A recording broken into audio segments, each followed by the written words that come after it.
नारेबाजी नहीं। अधीर रंजन चौधरी जी।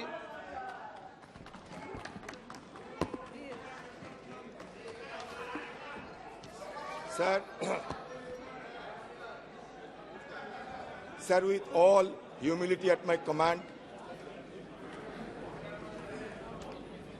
I rise to support the no confidence motion moved by our younger MP Sri Gaurav Gogoi under Rule 198. Sir, as you know that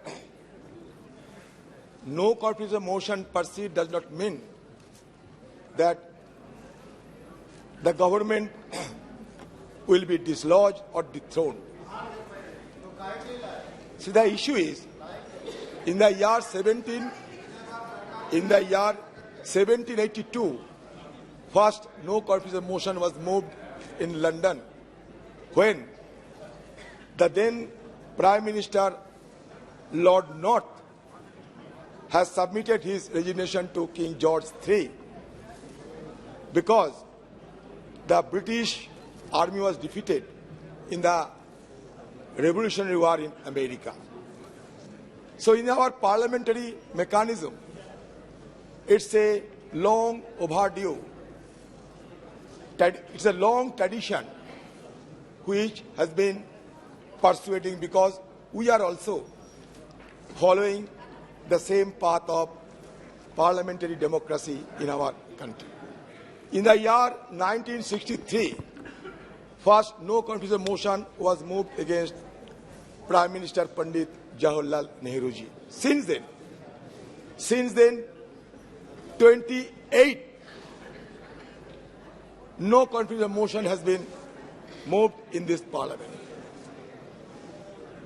Barring the 3 confidence motions, all the no confidence motions were destined to be defeated. So the issue is, as the Treasury bench is trying to make it equivalent, as our attempt to dislodge this government, we know that we don't have the requisite number at our disposal. बहुमत की बाहुबली आपके पास है, बहुमत की बाहुबली से आप जीत सकते हो, लेकिन हमें क्यों ये नो कॉन्फिडेंस मोशन लाना पड़े, इसको थोड़ा समझाने की कोशिश होना चाहिए।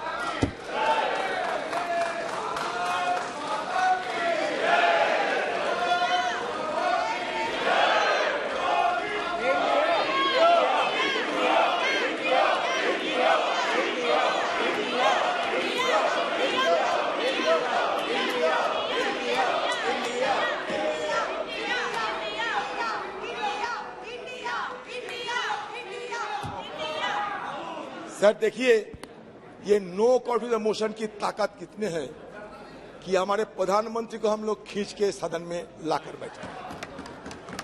यही ताकत होते हैं संसदीय परंपरा की।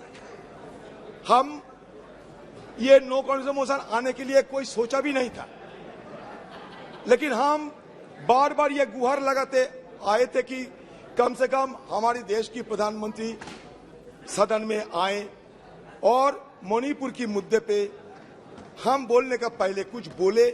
ये सिर्फ हमारा मांग थी और कुछ नहीं। हमारा मांग कोई बीजेपी नेता से नहीं, हमारी मांग थी हिंदुस्तान की प्रधानमंत्री से, जो लाजमी है क्योंकि हम भी ये सदन की मेंबर है। लेकिन पता नहीं प्रधानमंत्री जी क्यों इतना आड़े हुए थे कि सदन में ना आने की शपथ ले चुकी थी। तो इसी के चलते मजबूरन हमें भी ये संसदीय जो औजार इस्तेमाल करने की गुंजाइश है, ये संसदीय औजार को इस्तेमाल करते हुए हमें अविश्वास प्रस्ताव लाने पड़ी। ये अविश्वास प्रस्ताव लाने की पीछे सबसे बड़ा वजह है। सर, कल जब सदन में हम लोग चर्चा में भाग ले रहे थे तो सदन में एक गूंज उठी कि हमारे देश से भ्रष्टाचार, क्विट इंडिया, परिवारवाद, क्विट इंडिया वगैरह वगैरह, क्योंकि ये 9 अगस्त हमारे अगस्त क्रांति दिवस मनाया जाता सर। मैं इसके बारे में कुछ बोलना चाहते हैं सर। भारत छोड़ो आंदोलन, जिसे अगस्त क्रांति के नाम से भी जाना जाता है, एक राष्ट्रव्यापी सविनय अवज्ञा आंदोलन था जिसका आह्वान 7 अगस्त 1942 को अखिल भारतीय कांग्रेस समिति के बॉम्बे सत्र द्वारा किया गया था। इसकी शुरुआत 8 अगस्त को मुंबई के ग्वालियर टैंक मैदान में दिए गए अपने भारत छोड़ो अभियान के भाषण में गांधी जी के करो या मरो के आह्वान के अनुसार 9 अगस्त को हुई थी। अंग्रेजों ने 8 अगस्त को ही बड़े पैमाने पर लोगों की नजरबंदी के साथ अत्यंत तेजी की प्रतिक्रिया व्यक्त की। 1 लाख से अधिक गिरफ्तारियां की गई, जिनमें गांधी जी सहित कांग्रेस के शीर्ष नेतृत्व के नेता भी शामिल थे। बड़े पैमाने पर जुर्माना लगाया गया और प्रदर्शनकारियों को सार्वजनिक रूप से मारा पीटा गया। हिंसा में सैकड़ों नागरिक मारे गए, जिनमें से अनेक पुलिस और सेना की गोली से मारे गए। सर, मैं ये कहना चाहता हूं इसलिए कि इसके पहले भी मैसूर में एक भयानक नरसंहार हुआ था, जहां हिंदू महासभा और आरएसएस की बेहद करीबी मैसूर के राजा की सशस्त्र सेना ने तिरंगे को सलामी देने के लिए 22 कांग्रेस कार्यकर्ताओं को गोली मारकर हत्या कर दी थी। 1942 में कानपुर में हिंदू महासभा शासकों के साथ सहयोग करने की रणनीति को निम्नलिखित शब्दों में रेखांकित किया गया था। हिंदू महासभा को मानना है कि समस्त व्यवहारिक राजनीति का प्रमुख सिद्धांत अंग्रेजों के साथ उत्तरदायी सहयोग की नीति है। उत्तरदायी सहयोग की नीति जो बिना शर्त सहयोग से लेकर सक्रिय और यहाँ तक कि सशस्त्र प्रतिरोध तक देशभक्ति के क्रियाकलापों के संपूर्ण क्षेत्र को कवर करती है। समय की जरूरतों, हमारे निपटान में संसाधनों और हमारे राष्ट्रीय हित के निर्देशों के अनुसार खुद को अनुकूल बताती रहेगी। सर, इसके साथ साथ व्यावहारिक राजनीति में महासभा जानती है कि हमें उचित समझौता के माध्यम से आगे बढ़ना चाहिए। इस तथ्य का प्रमाण यह है कि हाल ही में सिंध में निमंत्रण पर सिंध हिंदू महासभा ने गठबंधन सरकार चलाने के लिए मुस्लिम लीग के साथ हाथ मिलाने की जिम्मेदारी ली थी। बंगाल के मामले तो जगजाहिर है।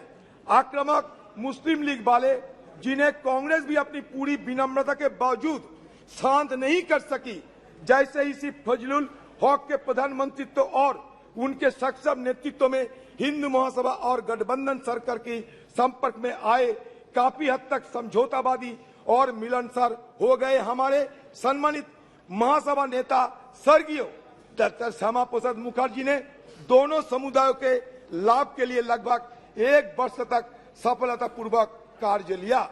बंगाल मुस्लिम लीग मिनिस्ट्री में उप मुख्यमंत्री डॉक्टर श्यामा प्रसाद मुखर्जी ने हिंदू महासभा और मुस्लिम लीग की ओर से बंगाल सरकार के लिखे एक पत्र में यह स्पष्ट किया कि ये दोनों दल ब्रिटिश शासकों को कांग्रेस द्वारा आरंभ किए गए भारत छोड़ो आंदोलन के खिलाफ बंगाल के राक्षस के रूप में देखते थे। तो इसमें साबित क्या हुआ सर? ब्रिटिश के तरफदारी करने वाले आपके पूर्वजों ने ये देश के लिए यही हमें दान किया था।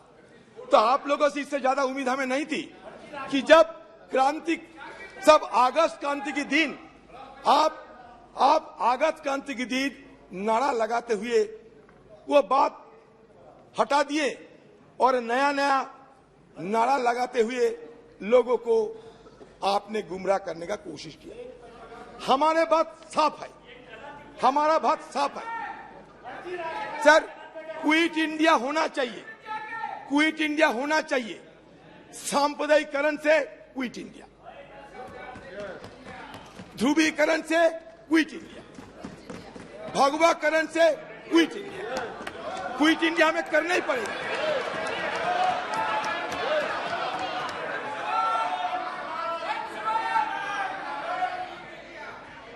आजादी के साम न हम होने देंगे। शहीदों की कुर्बानी को बदनाम ना होने देंगे। बची रहे एक बूंद लहू की रंगों में भारत माता की आंचल को बर्बाद नहीं होने देंगे। यही हमारा मकसद है। मैं सिर्फ ये कहना चाहते हैं,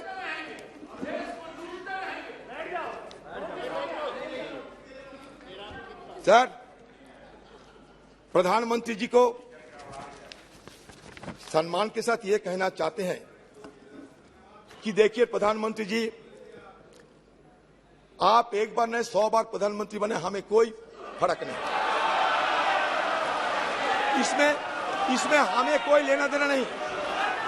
हमें लेना देना भारत की आम जनता के साथ।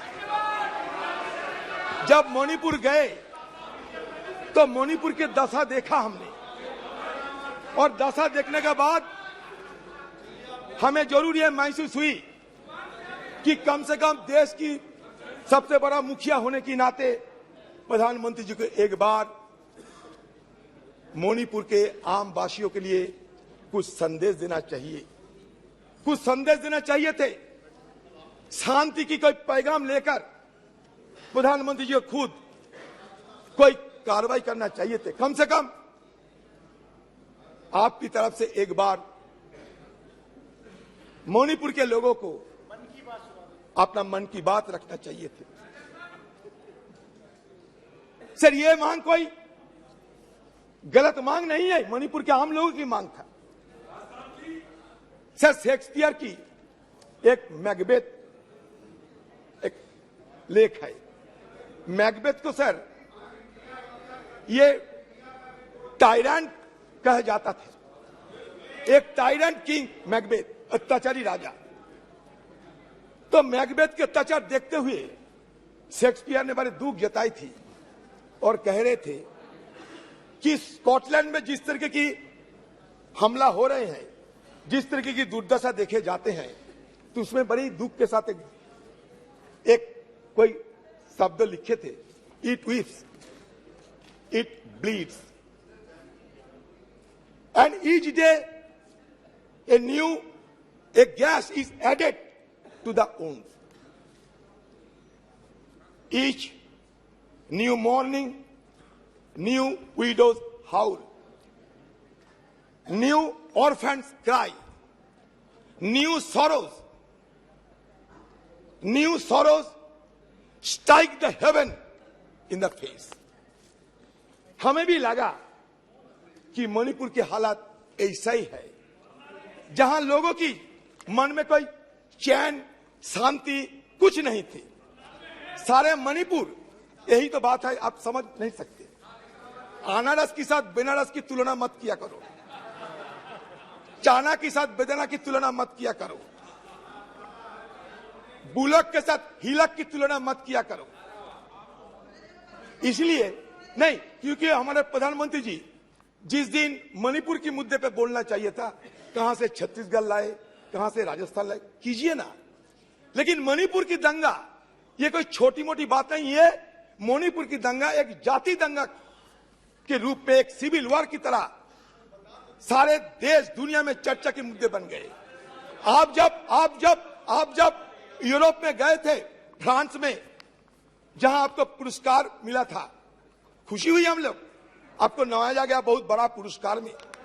उस समय भी यूरोपियन पार्लियामेंट में ये मणिपुर की मुद्दा चर्चा में थे, अमेरिका में भी ये मुद्दा चर्चा में थे।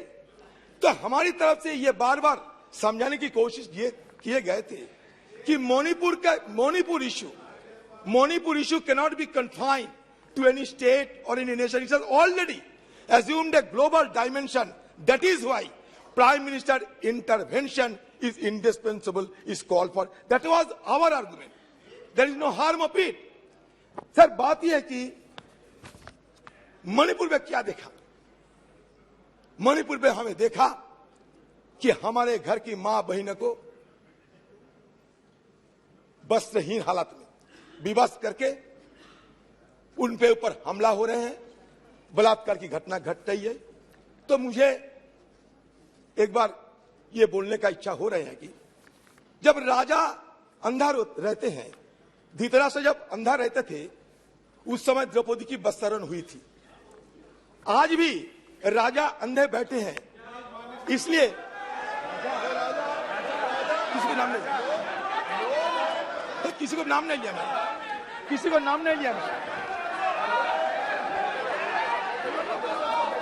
तो इसलिए जहां राजा अंधा बैठे रहते, जहां राजा अंधा बैठे रहते, वहां द्रौपदी की वस्त्रहरण चाहे वो हस्तिनापुर में हो, चाहे वो मणिपुर में हो, होते ही रहते। मणिपुर और हस्तिनापुर में कोई फर्क नहीं रहता। आपने एक अपील की थी कि आइदर और साइड से बहस को शांति से सुना जाए। हम बड़े धैर्यपूर्वक सुनते गए। उन्होंने कहा कि हमने ब्रिटिश की कार्यपद्धति हमारी संसद ने अडॉप्ट की है, पूरे देश का अपमान किया, हम चुपचाप बैठे रहे। हमारी संविधान सभा ने ये पूरी प्रक्रिया तय की है, स्वीकार करी है। आगे माननीय अध्यक्ष जी, इसके बाद भी अनर्गल बोलते रहे। अब मैं अभी ये जो प्रयास कर रहे हैं, उनकी पार्टी ने उनको समय नहीं दिया। मेरे बोलने के साथ बात दिया जाएगा। आपने समय दिया, उसमें कुछ स्कोर करना चाहते हैं, कुछ मान्यता मगर माननीय अध्यक्ष जी, इस सदन की एक गरिमा है। देश के प्रधानमंत्री जी के बारे में जिस प्रकार का ये उल्लेख कर रहे हैं, मुझे लगता है ये विपक्ष के नेता के लिए शोभा नहीं देता। आपने उनको या तो कंट्रोल करना चाहिए, या तो ट्रेजरी बैंक के एमपी भी ये नहीं सुन पाएंगे। अमित शाह जी, आप थोड़ा बैठे। प्रधानमंत्री जी के गुस्सा नहीं आता, आपको क्यों आते हैं इतना? किसी को गुस्सा नहीं आते। तो चर्चा की मुद्दा है, आप मुद्दों पे बोलिए। सर मुद्दे पे तो बोलते हैं सर। हाँ। बहुत दिन पहले सुना इस देश से हजारों करोड़ रुपया लूटकर नीरव मोदी भागे थे, किसी ने उनको पकड़ नहीं सके। हमारे एनडीए सरकार की इतना ताकत, उन्हें छू नहीं सके। तो कैरिबियन समुद्र की बीच में मस्ती करते देखा जाते हैं, जो मर्जी वो कहते रहते। तो मैंने सोचा कि नीरव मोदी सारे जिंदगी के लिए हमारे से दूर चले गए, लेकिन अब पता चला नीरव मोदी दूर नहीं गए। मणिपुर की घटना देखने के बाद मुझे यह पता चला नीरव मोदी यहाँ हिंदुस्तान में जिंदा है, और नरेंद्र मोदी नीरव मोदी बनके अभी भी चुपचाप अपने चुप्पी साधे होकर बैठे हैं।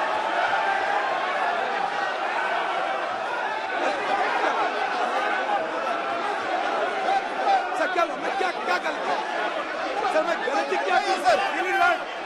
सर इनको माफी मांगना चाहिए। इनका पार्टी इनको समय नहीं दिया, जैसे गृह मंत्री ने बताया। समय हमारे पार्टी से लिया है, और अभी इनका अभी क्या क्या बात कर रहे हैं सर? ये जांच से लेकर सर ये अनाप शनाप बात नहीं चलेगा सर। चीता तक ये नीरव मोदी को लोन पे इन लोगों ने दिया है, कांग्रेस पार्टी ने दिए है। सदन है, आप मुद्दों पे बोलिए। मैं तो ये मेटाफोरिकली बोला। अभी सदन के अंदर मेटाफोरिकली नेता तो है। लोन कौन दिया? लोन कौन दिया? बोलिए। कोई गलत अरे अजीर बाबू, लोन कौन दिया बताइए? आपके एएससी से ऑफिसर फोन करके लोन दिलवाए नीरव मोदी को, क्या बात कर रहे हैं? अगर आप सत्ता में रहते तो नीरव मोदी इधर ही रहता था। उनको लोन वसूली करने के लिए हमने कोशिश की, हमारा सरकार इसीलिए भाग गए हैं। तो उदाहरण की तरह बोले सर। बात यह है कि हमारे प्रधानमंत्री चाहे चांद हो और चाहे कूनो फोर्स की चीता हो,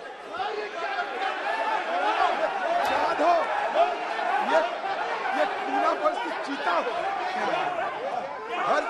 हर चीज में प्लीज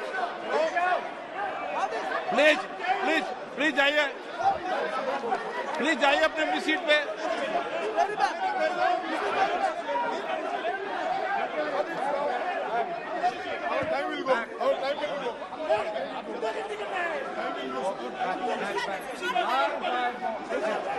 प्लीज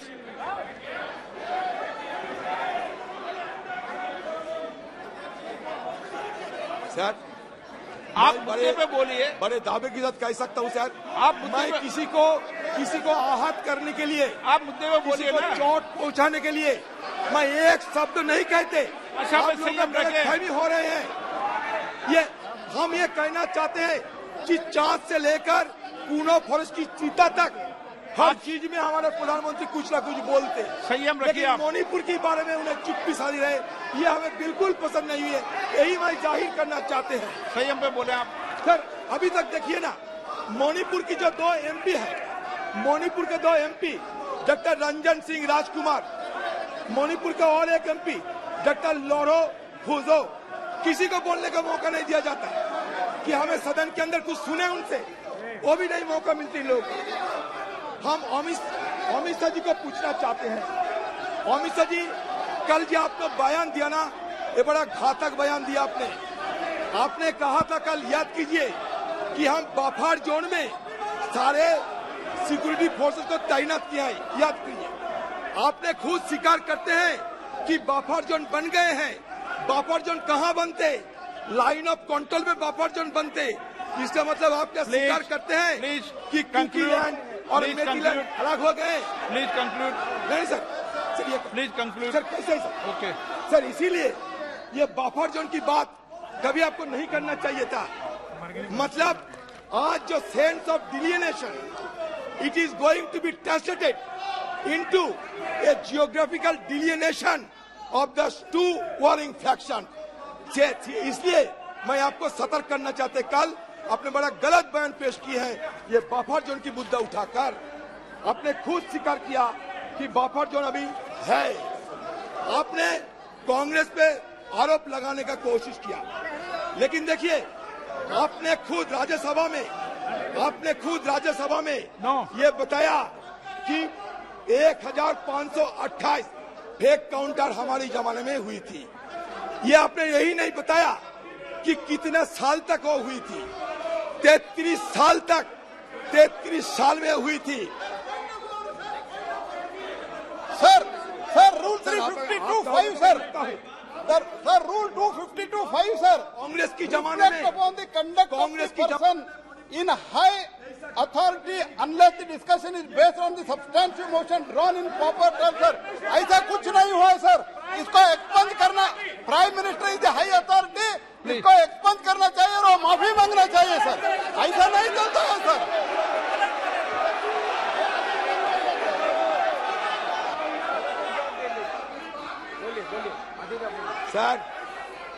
सर हमारे गीता में एक बात कहे जाते, गीता में अहंकारम बलम दर्पम कामम क्रोधम।